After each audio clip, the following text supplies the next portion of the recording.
एक 60 साल की महिला का पैर कटते कटते हमने बचा लिया। हेलो फ्रेंड्स, मैं हूं डॉक्टर सागर सातपुते, एसएलवीसी क्लिनिक वाशी से एंडोवेस्कुलर स्पेशलिस्ट। 60 साल की महिला जिसका डायबिटीज कंट्रोल में नहीं था, ऐसे पेशेंट में उसकी पैर की उंगली काली पड़ गई और उसके घर वाले, उसके रिलेटिव उसको ये बोलने लगे कि तेरे डायबिटीज की वजह से ये उंगलियां काली पड़ गई है और अभी पैर काटना पड़ेगा। पैर का सोनोग्राफी किया, कलर डॉपलर किया, उसमें पता चला कि पैर की खून की नसें घुटने के नीचे जो 3 नसें होती है उसमें से तीनों नसों में बहुत ज्यादा प्रॉब्लम्स हैं और ब्लड फ्लो काफी कम है। ऐसा पेशेंट एक डायबिटिक फुट सर्जन के पास जब जाता है तो डायबिटिक फुट सर्जन ने उनको पैर का एंजियोग्राफी करने के लिए बोला। ये पेशेंट हमारे पास पैर का एंजियोग्राफी करने के लिए जब आया तो हमने देखा कि घुटने के नीचे नॉर्मली 3 खून के नसें होती हैं, उसमें से 2 खून की नसें टोटली ब्लॉक हो गई थी और एक खून के नस में बहुत सारे ब्लॉकेजेस थे, लेकिन वही खून की नस पैर के उंगलियों तक पहुंच रही थी। हमारे पास लिमिटेड ऑप्शंस थे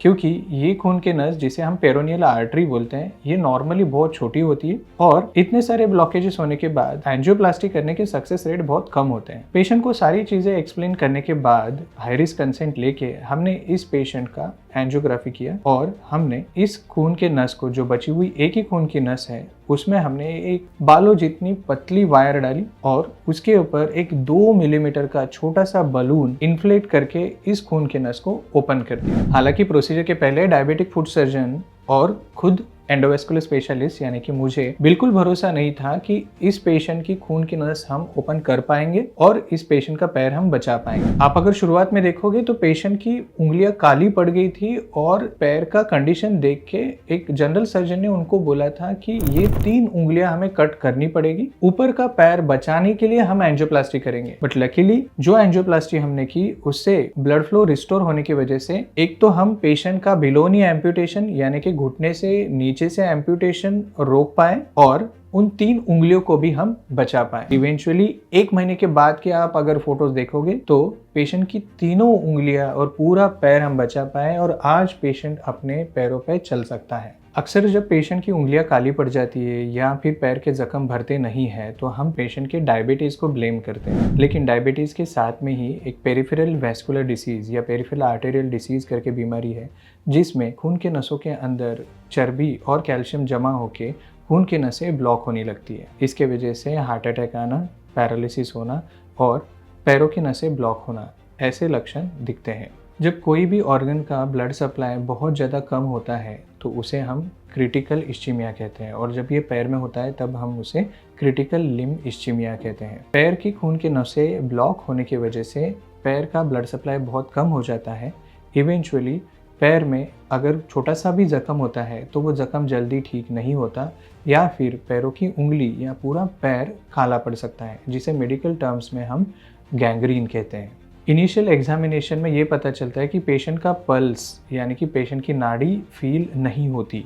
इस लक्षण के बाद अक्सर डॉक्टर पेशेंट का कलर सोनोग्राफी या एंजियोग्राफी एडवाइस करते हैं। इसमें हमें ये पता चलता है कि खून के नसों में कितने ब्लॉकेजेस हैं। डीएसए एंजियोग्राफी एक ऐसी टेस्ट है जिसमें हम जैसे हार्ट की एंजियोग्राफी होती है वैसे ही एक पाइप अंदर लेके डाई इंजेक्ट करते हैं और खून के नसों में कितने ब्लॉकेजेस है, कितने लेंथ तक है, इसको हम बचा सकते हैं या नहीं, इसको हम एंजियोप्लास्टी कर सकते हैं या फिर इसे बाईपास करने की ज़रूरत पड़ेगी, ये सब निदान हम डीएसए एंजियोग्राफी से करते हैं। एंजियोग्राफी के बाद नेक्स्ट स्टेप आती है एंजियोप्लास्टी या फिर स्टेंटिंग। एंजियोप्लास्टी इस प्रोसीजर में एक छोटे से पाइप से एक बालों जितनी पतली वायर लेके जाते हैं और इन ब्लॉकेजेस को क्रॉस करके उनके अक्रॉस एक बलून इन्फ्लेट करते हैं। उसकी वजह से हम 2 पेटेंट ब्लड वेसल्स यानी कि जो ओपन ब्लड वेसल्स हैं उनको एक दूसरे से जोड़ के हम ब्लड फ्लो एस्टेब्लिश करते हैं। इवेंचुअली पैरों का ब्लड फ्लो बढ़ने की वजह से हम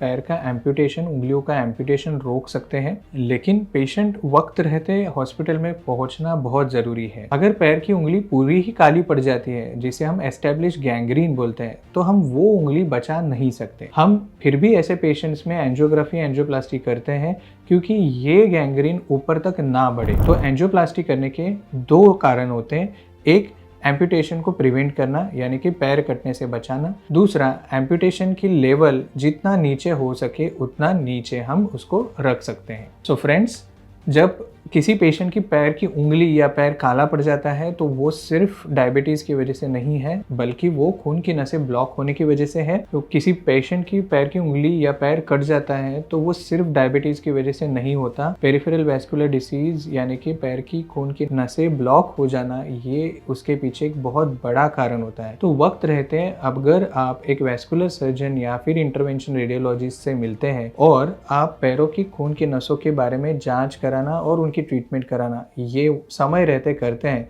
तो आप पेशेंट के पैर बचा सकते हैं।